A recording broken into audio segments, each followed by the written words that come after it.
আচ্ছা, মনে করো একটা শুরুতে কনসিস্টেন্ট স্ট্রিং একটা ধরে নিলাম, ঠিক আছে? ওই কনসিস্টেন্ট স্ট্রিং এর সাথে কোন মোটিফটার দূরত্ব সবচেয়ে কম, এই জিনিসটা আমরা কিভাবে বের করব? মনে করো আমাদের শুরুতে কনসিস্টেন্ট স্ট্রিং হিসেবে আমরা এটাকে ধরে নিছি, ঠিক আছে? GATTCTCA, এটাকে আমরা কনসিস্টেন্ট স্ট্রিং হিসেবে ধরে নিয়েছি, আমরা ধরলাম। এটা হচ্ছে আমাদের ধরে নিলাম প্রথম জিন, এটা হচ্ছে আমাদের প্রথম জিন যে স্ট্রিংটা সেটা, ঠিক আছে? প্রথম লাইন। আর আমাদের যে প্যাটার্নটা কনসিস্টেন্ট স্ট্রিং সেটা হচ্ছে এটা। তাহলে আমরা যেটা করব যে এই কনসিস্টেন্ট স্ট্রিংটাকে এটার বরাবর এভাবে বসাবো, ঠিক আছে? বসায় দেখবো যে কতগুলা পজিশনে তারা মিসম্যাচড আছে। আমরা দেখতেছি যে এই অবস্থায় 7টা পজিশনে তারা মিসম্যাচড আছে। এই একটা পজিশন, এই একটা পজিশন, 2, 3, 4, 5, 6 এবং 7, শুধুমাত্র একটা পজিশনে তারা মিলছে। আমার প্যাটার্নের লেন্থ হচ্ছে 8, মানে আমরা 8 মান নিয়ে কাজ চালাচ্ছি। এই 8 মানের মধ্যে 7টা পজিশনেই তারা ডিফারেন্ট, ঠিক আছে? তাইলে এই অবস্থায় আমরা ধরে নিলাম আমাদের ডিসটেন্স হচ্ছে 7। নেক্সট স্টেপে আমরা যেটা করব, এটাকে এক স্টেপ ডানে সরাই দিব।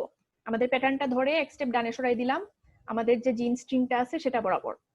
এই অবস্থায় আমরা যদি আবার ডিসটেন্স ক্যালকুলেট করি তাহলে আমরা দেখবো যে ডিসটেন্স হচ্ছে 6। 1, 2, 3, 4, 5, এখানে মিলছে, তো এখানে কাউন্ট হবে না। 6টা পজিশনে মিসম্যাচ হয়েছে, তো এইখানে ডিসটেন্স হচ্ছে 6। নেক্সট স্টেপে আমরা যেটা করব যে আমাদের এই প্যাটার্নটাকে ধরে আরেক স্টেপ ডানে সরাই দিব। আরেক স্টেপ ডানে সরাই দিলাম। এই অবস্থায় আবারও স্কোর হচ্ছে 7। 1, 2, 3, 4, 5, 6, 7। যেহেতু এখানে মিলছে তাই এখানে আমরা স্কোর কাউন্ট করি নাই। এভাবে নেক্সট স্টেপে হচ্ছে গিয়ে 5টা পজিশনে মিসম্যাচড অবস্থায় সে আছে। নেক্সট স্টেপে 8টা পজিশনে মিসম্যাচড, মানে কোনো পজিশনই মিলে নাই। তার নেক্সট পজিশনে আমাদের স্কোরটা হচ্ছে বেশ কম, দেখা গেছে যে শুধুমাত্র 3টা পজিশনে মিসম্যাচ আছে। এই পজিশনে মিলতেছে, সো এটা কাউন্ট হবে না। এই পজিশনে মিলতেছে, কাউন্ট হবে না। 1, 2, এটা মিলতেছে, এটা মিলতেছে, 3, এটা মিলতেছে। তার মানে এই অবস্থায় আমাদের ডিসটেন্স হচ্ছে 3। এরপরের পজিশনে ডিসটেন্স আবারও 8, সব কোনোটাই মিলতেছে না। এরপরের পজিশনে 7, এরপরের পজিশনে 4 এবং একদম লাস্ট পজিশনে হচ্ছে 6।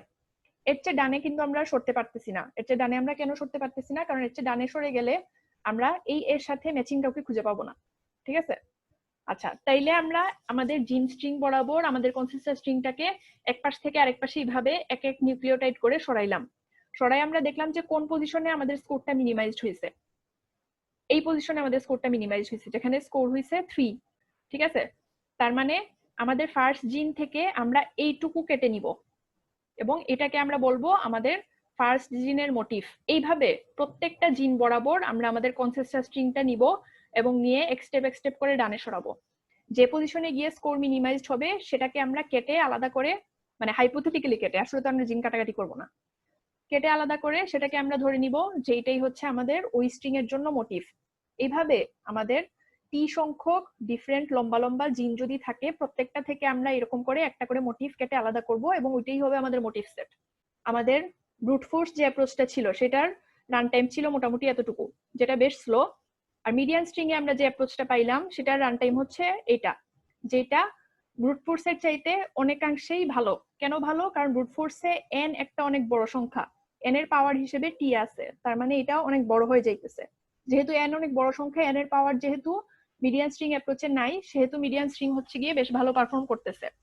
কিন্তু মিডিয়ান স্ট্রিংও খুব বেশি ভালো পারফর্ম করবে না। কেন করবে না? কারণ যদি আমাদের কে এর ভ্যালু অনেক বেশি হয়ে যায়, ঠিক আছে, কে এর ভ্যালু যদি অনেক বড় হয়ে যায়, আমাদের প্যাটার্নের লেন্থ যদি অনেক বড় হয়ে যায়, সেই ক্ষেত্রে দেখা যাবে রান টাইমটা বেড়ে যাচ্ছে।